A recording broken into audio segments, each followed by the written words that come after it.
British advanced pain clinic నొప్పి మాయం surgery దూరం ఫర్ అపాయింట్మెంట్స్ 9155515563.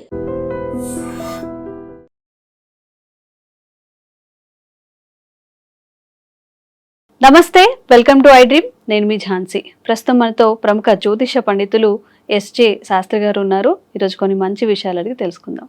నమస్కారం గురుగారు. నమస్కారం. గురుగారు, మనం ఇంట్లో చాలా పూజలు చేసుకుంటూ ఉంటాం, అందరి దేవుళ్ళని పూజిస్తూ ఉంటాం. అయితే నైవేద్యాలు కానీ, దేవుడికి సమర్పించే నైవేద్యాలు కానీ ఒక్కొక్క రోజు ఒక్కొక్క నైవేద్యం సమర్పిస్తే ఒక్కొక్క దేవుడికి ఒక్కొక్క నైవేద్యం ఇష్టం అంటూ ఉంటుంది. అలాగే ఒక్కొక్క దేవుడికి కొన్ని రకాల పువ్వులు, ప్రత్యేకమైన పూలతో అలంకరిస్తే మంచిది అని చెప్తుంటారు. అలాగే మనం వేసే ధూపదీప నైవేద్యాలు కూడా, ఈ పూజ కార్యక్రమాలు కానివ్వండి, ఈ నైవేద్యాల గురించి కానివ్వండి, ఏ దేవుడికి ఏది నైవేద్యం సమర్పిస్తే మంచిది, ఏ పూలతో పూజ చేస్తే మంచిదో మా కోసం తెలియజేయండి. శ్రీ గురుభ్యో నమః. శ్రీ మహాగణాధిపతే నమః. శ్రీ మహాసరస్వత్యై నమః. హరి ఓం. శ్రీమాత్రే నమః. మనము ధూపం, దీపం, నైవేద్యం, ఫస్ట్ దైవానికి మనం చూస్తే ఇక్కడ షోడశ ఉపచార పూజలో భాగం, అంతర్భాగంలో ఉంటాయి ఇవి. అయితే దేవుడికి ఎటువంటి ప్రసాద నైవేద్యంగా పెట్టాలి, ధూపం దీపం నైవేద్యం ఎందుకు వేయాలి అనేది అందరికీ ఒక సందేహంగా ఉంటుంది. కానీ మీరు ఎందుకంటే ఈ ఎండోన్మెంట్స్ డిపార్ట్మెంట్ ఏదైతే మనకు గవర్నమెంట్ సంబంధించి డిపార్ట్మెంట్ ఉందో దానిలో కూడా ధూప దీపం నైవేద్యం స్కీమ్ కింద కొన్ని అలవెన్సెస్ ఇస్తూ ఉన్నారు. అందరికీ ఏంటో అది తెలియదు. కానీ చాలా మంది వరకు ఆ ధూపం దీపం అంటే జనరల్గా అందరికీ తెలిసింది అగరవత్తు సాంబ్రాజ్ఞం, లేకపోతే దీపం అంటే రోజు దీపారాయణ చేసి స్వామివారి నైవేద్యం పెట్టడం జనరల్గా అదే అందరూ ఉండేటువంటిది. కానీ ఏ ఇంట్లో అయితే ధూపం దీపం నైవేద్యం చేస్తూ ఉంటారో ఆ ఇంట్లో నిత్యలక్ష్మి స్థిరమైన నివాసం ఉంటుంది అని మనకు దేవతానుగ్రహ వచనం అది.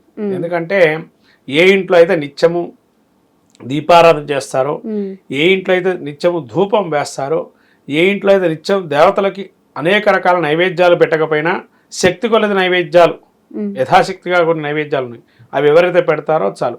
అంతేగాని దేవుడు నైవేద్యంగా అనేక వంటలు వండి పెట్టమని కూడా ఎక్కడ చెప్పలేరు. అంటే ఏంటంటే మన నైవేద్యాలు అంటే మనం ప్రతి పండక్కి కొన్ని నైవేద్యాలు ఉన్నాయి కదా, మనం ఆనవాయితీగా నైవేద్యాలకు పెడుతూ ఉంటాం కదా. అంటే ఇక్కడ ఉన్న విషయం ఏంటంటే దేవుడు ఎప్పుడు కూడా ఏది అడగడు, మీ శక్తి, కానీ భక్తి మాత్రం ఉండాలి దాంట్లో. ఎంత శక్తిగా మీరు యథాశక్తిగా చేసినా భక్తి అనేది లోపం ఉండకుండా చేయాలి. ఎప్పుడైతే భక్తి లోపించకుండా చేస్తే ఎటువంటి నైవేద్యాన్ని స్వీకరిస్తాడు ఆ దేవుడు. అంతే తప్ప మనం కొన్ని నైవేద్యాలు పెట్టేసి అక్కడ భక్తి లోపం ఉండి నైవేద్యం పెట్టగానే మన పని అయిపోవాలనో, లేదా ఆ నైవేద్యం పెట్టారు కదా వాళ్ళు చెప్పారు కదా మనం చేసేసామనో, ఏదో టాపిక్ మనం ఏదో దేవుడికి వాళ్ళ దుర్గా అష్టం అనుకోండి, మన గారెలు పెట్టేస్తే ఇంకా అయిపోతుంది అనే స్థితిలో ఉండకూడదు. మనం అమ్మవారు మన యందు ఉండి అక్కడ మనం పూజ చేసే సమయంలో మన ముందర ఉందనే భావన ఉండాలి. ఆ భావంతో పూజ చేస్తే, అందుకనే మనకు లలిత అష్టోత్తర విశేష అష్టోత్తరంలో చెప్పబడుతుంది, భావన మాత్ర సంతుష్ట హృదయాయే నమో నమః. ఎవరి హృదయాల్లో అయితే యద్భావం తద్భవతి, ఏ భావనతో పూజ చేస్తారో ఆ భావన మాత్రంలో అమ్మవారు కానీ అయ్యవారు కానీ ఉంటారు అని ఒక ఉద్దేశం. భావన మాత్ర సంతుష్ట అంటే ఆ భావన చేస్తేనే చాలట.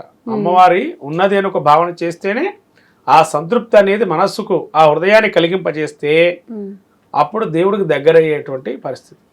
దేవుడి దగ్గరయ్యే మార్గంలో ప్రధానమైన మార్గం భక్తి. ఈ 2 అక్షరాల భక్తి ఎవరైతే ఉండదో, అనేక హోమాలు చేయండి, అనేక యాగాలు చేయండి, అనేక వ్రతాదులు చేయండి, అనేక నైవేద్యాలు దానాలు ధర్మాలు చేయండి, భక్తిని లోపిస్తే మాత్రం అది ఎటువంటి పరిస్థితుల్లో కూడా దేవుడు మెచ్చడు దాన్ని. అందుకనే మనకు కార్తీక మాసంలో కూడా ప్రత్యేకంగా, కార్తీకమనే కాదు ఏ మాసంలో అయినా కానీ సత్యనారాయణ స్మృతంలో ప్రధానంగా చెప్పబడింది ఏంటంటే, ఆ 2వ అధ్యాయంలో ఆ ముసలి బ్రాహ్మణుడు ఉంటాడు, చివరికి ఆయనకి భిక్షాటనిగా జీవించేటువంటి వాడు. ఆ భిక్ష కలిగితేనే అతను తినగలుగుతాడు. ఒకరోజు ఏం జరిగింది, ఆ భిక్షా పాత్రలో చాలా తక్కువ వచ్చింది భిక్ష.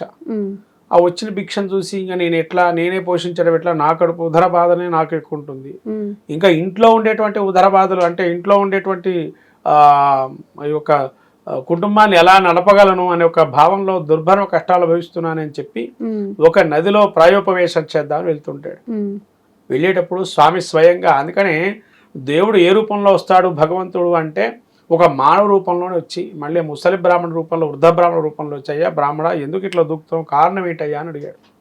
స్వామి నాకు ఎవరు కూడా సరిగ్గా భిక్ష ఇవ్వటం లేదు, అందుకని నేను దుర్భర కష్టంగా జీవనమే ఒక మరణంతో సమానం అని చెప్పి ఉన్నాను అని అన్నప్పుడు నీ దగ్గర ఉన్నటువంటి యథాశక్తిగా పుష్పం పత్రం ఫలం తోయం వాడితో వ్రతం చేయ తప్పక నీకు అనుగ్రహిస్తాడు ఆ భగవంతుడు అని చెప్పి ఈ వ్రతం యొక్క ఉద్దేశాన్ని చెప్పాడు సత్యనారాయణ స్వామి వ్రతం. అంటే ఇక్కడ స్వామి యొక్క ఉద్దేశం ఏంటంటే కాలమాన పరిస్థితులను బట్టి ధూపం దీప నైవేద్యం అనేది పెట్టాలి. నీ కాలానికి అనుగుణంగా పెట్టాలి కానీ కాల వ్యతిరేకంగా పెట్టమని చెప్పలేదు ఎక్కడా కూడా. ఇంకా విషయానికి వస్తే మనం ఎప్పుడైతే తెలుసుకున్నాం కదా ధూపం దీపంలో కూడా కొంతమందికి అన్ని పూలు దొరకవు. ఇంట్లో 4 పూలు పెట్టుకొని దేవుడు దండం పెట్టుకొని ఏదో శ్లోకం చదువుకొని మనకు చాలు భక్తిగా. అట్లా నైవేద్యం కూడా అంతే. నైవేద్యం కూడా అమ్మ రోజు కూడా అతి మధురాలు 3 ఉంటాయి మన ఇంట్లోనే ఉంటాయి, బయటికి మనం కొనుక్కోక్కర్లేదు. ఓ నైవేద్యాలు ఉండాలంటే ఫలానా దినుసులు కొనుక్కోక్కర్లేదు. ఖర్జూరము అతి ముఖ్యమైనది. ఖర్జూరం ప్రతి ఇంట్లో ఖర్జూరం, ఎండు ఖర్జూరం పెట్టచ్చు, పచ్చి ఖర్జూరం పెట్టచ్చు, అది మన ఇష్టం కదా. కానీ ఖర్జూరం అనేది చాలా ఉత్తమమైనటువంటి నైవేద్యం ఒకటి. రెండో నైవేద్యము కలకండ. కలకండ అంటే పూర్వకాలంలో వెంకటేశ్వర స్వామికి దడ్డులో చేస్తారు. ఇది మిశ్రీ అంటున్నారు కానీ అది మిశ్రీ కాదు.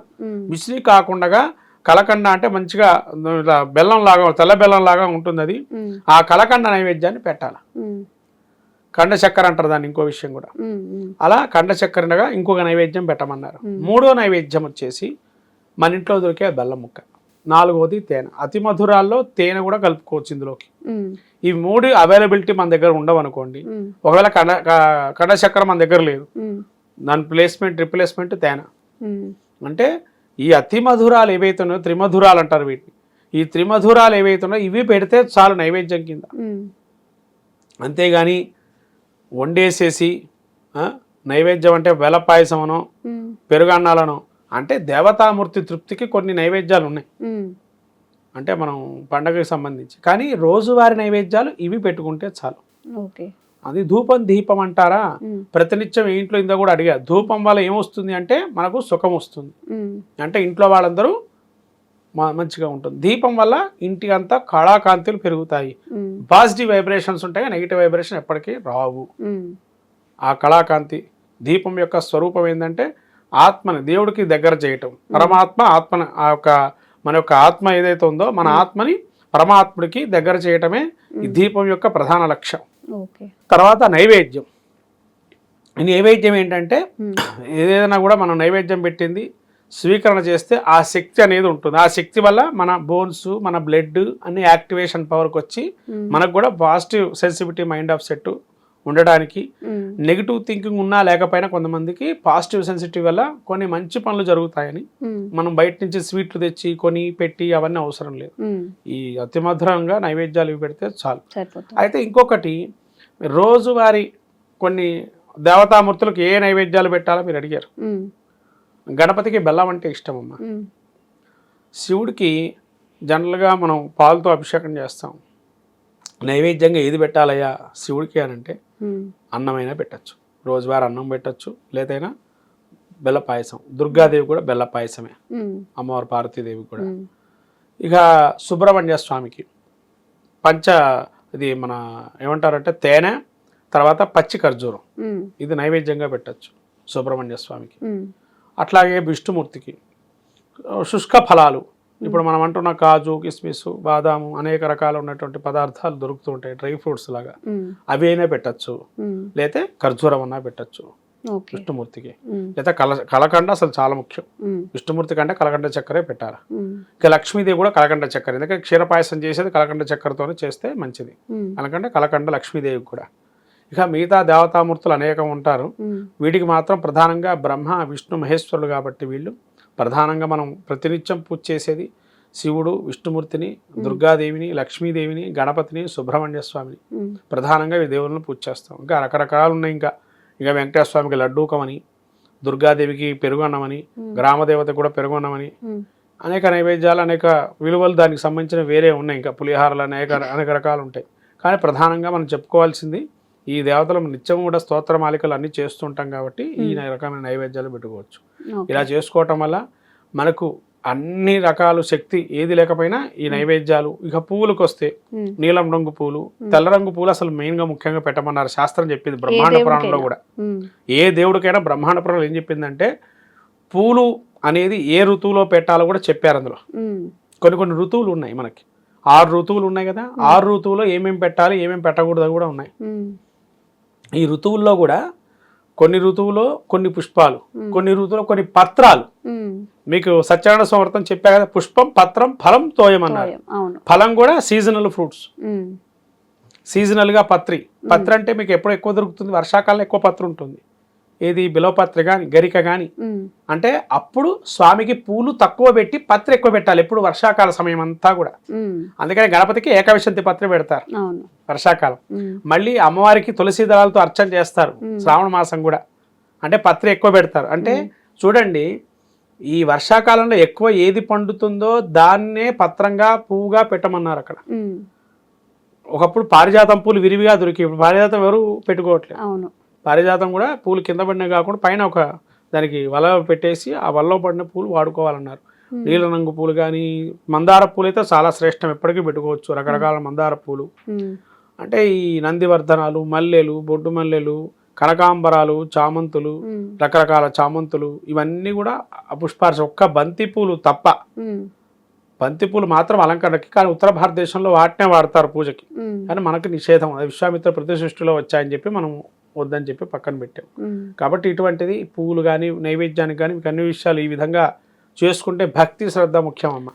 ఎంత నైవేద్యం పెట్టినా, ఎన్ని పూలతో పూజ చేసినా భక్తి శ్రద్ధ అనేది ఇంపార్టెంట్. దాన్ని బట్టి వాళ్ళ యొక్క అనుగ్రహం, దేవతా అనుగ్రహం కలుగుతుంది. నిజంగా చాలా చక్కగా తెలియజేశారు గురుగారు. అంటే మనకే మానవులు మనకే ఒక్కొక్క కలర్ ఇష్టం, ఒక్కొక్క పువ్వు ఇష్టం, ఒక్కొక్క ఆహార పదార్థం ఇష్టపడుతూ ఉంటారు. దేవుళ్ళకి ఇలా ప్రత్యేకమైన రోజుల్లో వాళ్ళకి ఇష్టమైన పువ్వులతో పూజ చేస్తే ఇంకా మంచి ఫలితం అయితే కలుగుతుంది. సో ఇది చూసిన వాళ్ళకి కూడా ఒక ఇన్ఫర్మేషన్ మీరైతే ఇచ్చారు, చాలా చక్కగా వివరించారు. ధన్యవాదాలు.